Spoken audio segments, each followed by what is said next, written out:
Grace and peace and spoiler alert. My name's Ryan, I'm the movie pastor, and today I am talking about the movie Hotel Artemis. It's an interesting film. It kind of slid under the radar at the box office, but it had a good cast to it, and it wasn't bad. It's the kind of movie I could see becoming a cult classic in a decade or so.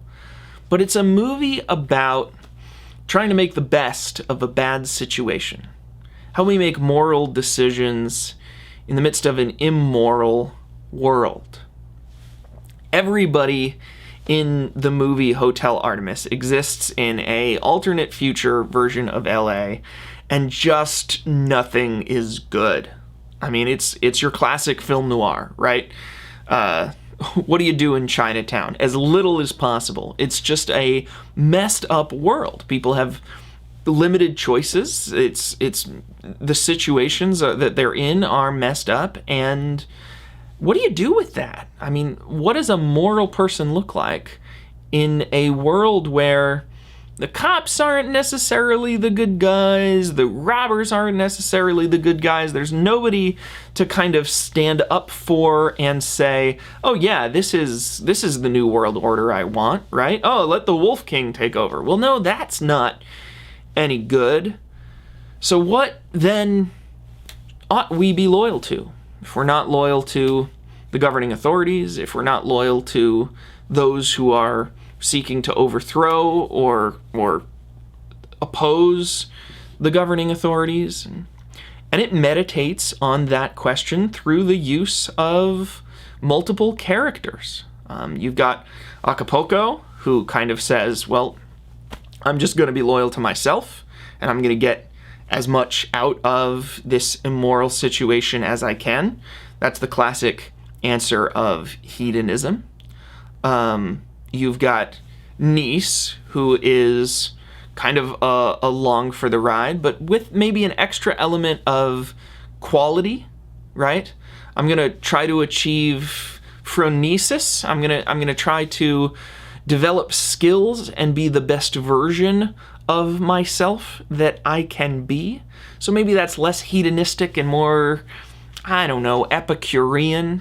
Let me know in the comments what you'd categorize that as. And of course, you've got Waikiki, who's living into a more familial loyalty. He's trying to... Actually, both Waikiki and the Wolf King's son are doing that. He is strapped down by the reality of his birth, but he's saying, you know what? Blood is thicker than water. I'm going to stay loyal to my family and be a robber that my brother Honolulu can go along with, and that way we can lift ourselves up and maybe make a better life for both of us. So I'm not going to do whatever I want. I'm going to do whatever's good for the group. That's maybe more of a Marxist ethic. You've also got the nurse who develops a identity of healing and a identity that says, hey, I was a doctor, I was trying to help the least of these, that crashed on me. The authorities said that I couldn't. I was my license was revoked and removed, but what can I do? Well, I can patch up criminals. I can help bad guys. And you know what? There's plenty of people out there helping the good guys. So maybe it matters more what I do than who I do it to and where I do it. Maybe if I can just be a person that is oriented around health and making people better instead of making people worse, that's the best I can do. And she develops these kind of rules. She develops a system, which in philosophy we call deontology, deontological ethics. She decides there are certain ways that we are going to operate in this new reality, where we're gonna, you've got to have a membership and you get in at this time and I don't do this and you don't kill other patients, and sets a system of rules. Now, Everest, her orderly, for lack of a better word.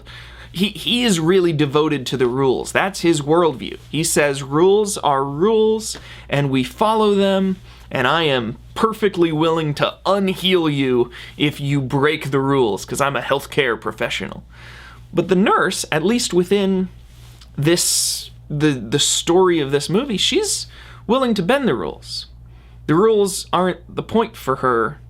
Instead, her self-identity as a healer is the point. So here's the question: who's right? What's the right way to live, to make moral decisions in an immoral world? I don't think you can walk away with a concrete answer. And I think the movie makes it clear that you can't. I mean, all of these characters are flawed, and all of these situations are flawed. They're all just doing the best they can, and the degree to which we can relate with them or like them depends largely upon the in-between things. Depends largely upon how they treat one another, independent of their own worldviews and moral attempts and situations and philosophies. But I will say this, as a teacher and as a Christian minister, I lament that it seems like we too often talk about morality in the context of a good world where everyone wants the hungry to be fed and the abusers to be stopped. And so often moral decisions are talked about in terms of good guys and bad guys, or talked about in terms of choose to do the right thing instead of the wrong thing.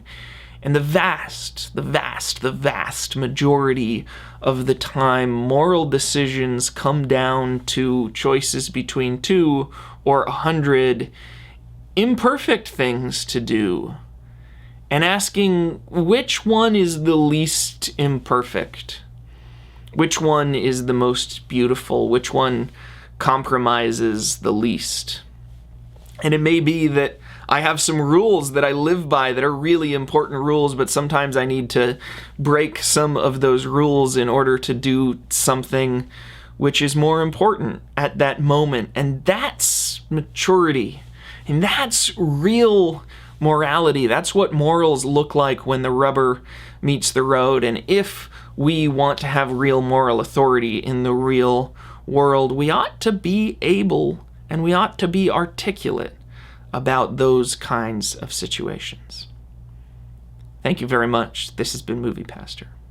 And when in scenes of glory I sing the new song, 'twill be the old story that I